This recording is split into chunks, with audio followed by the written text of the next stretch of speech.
Iran ने रविवार को एक बड़ा और चौंकाने वाला यू टर्न लिया है। शिया बहुल इस देश ने साफ कर दिया है कि उसकी स्ट्रेट ऑफ होर्मुज़ में किसी भी तरह का लाइव फायर सैन्य अभ्यास करने की कोई योजना नहीं है। यह बयान ऐसे समय पर आया है जब अमेरिका और ईरान के बीच तनाव अपने चरम पर पहुंच चुका है और ये इस अहम समुद्री रास्ते को लेकर युद्ध जैसी आशंकाएं जताई जा रही हैं। इसी बीच ये भी खबर सामने आई है कि दोनों देश बातचीत की मेज पर आने के लिए तैयार है, जिससे हालात में थोड़ी नरमी के संकेत मिल रहे हैं। एक न्यूज एजेंसी से बातचीत में ईरान अधिकारी ने बताया है कि इस सप्ताह स्ट्रेट ऑफ होर्मुज़ इलाके में किसी भी सैन्य अभ्यास की ना तो कोई योजना थी और ना ही इस बारे में कोई आधिकारिक घोषणा की गई थी। अधिकारी ने यह भी कहा है कि इस्लामिक रेवोल्यूशनरी गार्ड्स कॉर्प्स यानी IRGC के अभ्यास को लेकर जो खबरें मीडिया में आई वो पूरी तरह से गलत थी और उन्हें गलत मीडिया रिपोर्ट्स करार दिया।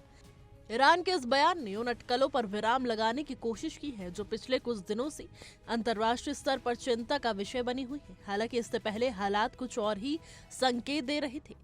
ईरान के एक चैनल ने दावा किया था कि IRGC की नौसेना रविवार और सोमवार को स्ट्रेट ऑफ होर्मुज़ में सैन्य अभ्यास करने जा रही है। इस रिपोर्ट के सामने आते ही अमेरिका ने कड़ी चेतावनी जारी की थी। माना जा रहा है कि इसी चेतावनी और बढ़ते दबाव के बाद ईरान को अपना रुख साफ करना पड़ा।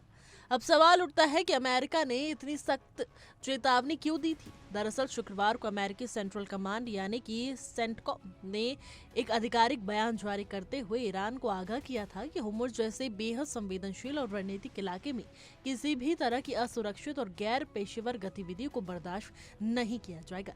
अमेरिका ने साफ कहा था कि स्ट्रेट ऑफ होर्मुज़ एक अंतर्राष्ट्रीय समुद्री मार्ग है जो वैश्विक व्यापार खासकर तेल और गैस की आपूर्ति के लिए बेहद महत्वपूर्ण है। सेंटकॉम के बयान में यह भी कहा गया था कि अमेरिकी नौसेना अपने जहाजों, विमानों और सैन्य कर्मियों की सुरक्षा को लेकर पूरी तरह सतर्क है। अमेरिका ने चेताया था कि किसी भी तरह की खतरनाक गतिविधि जैसे तेज रफ्तार नौकाओं और अमेरिकी जहाजों की ओर आना, हथियार तान कर रखना या अमेरिकी जहाजों के ऊपर से खतरनाक ऊंचाई पर उड़ान भरना उनको गंभीर उकसावे के तौर पर देखा जाएगा। फिलहाल अमेरिका के 6 युद्धपोत, एक एयरक्राफ्ट कैरियर और 3 लड़ाकू जहाज इस पूरे क्षेत्र में तैनात हैं। ऐसे हालात में किसी भी तरह की गलतफहमी या टकराव स्थिति को तेजी से बेकाबू बना सकते हैं। तनाव को और हवा तब मिली जब ईरान के सर्वोच्च नेता अयातुल्ला अली खेमनेई और अमेरिकी राष्ट्रपति डोनाल्ड ट्रंप के बयान सामने। रविवार को खामनेई ने कहा कि अमेरिकी जहाजों की तैनाती ने ईरानी जनता डरने वाली नहीं है। उन्होंने चेतावनी भरे लहजे में कहा कि ईरान कभी भी हमला शुरू नहीं करता, लेकिन अगर उस पर हमला किया गया तो वो जोरदार जवाब देगा। वहीं दूसरी ओर अमेरिकी राष्ट्रपति डोनाल्ड ट्रंप ने कहा कि ईरान अमेरिका के साथ गंभीरता से बातचीत कर रहा है और अमेरिका को एक स्वीकार्य समझौते की उम्मीद है। ट्रंप ने यह भी दोहराया कि अमेरिका ऐसा कोई भी समझौता चाहता है जिसमें ईरान के पास परमाणु हथियार न हो। ट्रंप के इस बयान को तनाव के बीच एक कूटनीतिक संकेत के तौर पर देखा जा रहा है। इस बीच अमेरिकी मीडिया ने दावा किया है कि अमेरिका और ईरान दोनों ही बातचीत के लिए तैयार है। रिपोर्ट के मुताबिक टर्की, मिस्र और कतर इस संभावित बातचीत में मध्यस्थ की भूमिका निभा रही हैं। ये भी कहा जा रहा है कि इस सप्ताह के अंत में टर्की में दोनों पक्षों के बीच बैठक कराने की कोशिश तेज हो गई है। ईरान के विदेश मंत्री अब्बास अरागची ने इस पूरे मुद्दे पर अपनी राय साफ कर दी है। उन्होंने कहा कि ईरान के परमाणु कार्यक्रम को लेकर समझौता संभव है, लेकिन उनकी मिसाइल क्षमता या क्षेत्रीय नीतियों पर किसी भी तरह की बातचीत नहीं होगी। अमेरिका की ओर से इस प्रस्तावित बैठक में स्टीव विटकॉफ के शामिल होने की संभावना जताई जा रही है। इस पूरे तनावपूर्ण माहौल के बीच इजरायल भी पूरी तरह सतर्क नजर आ रहा है।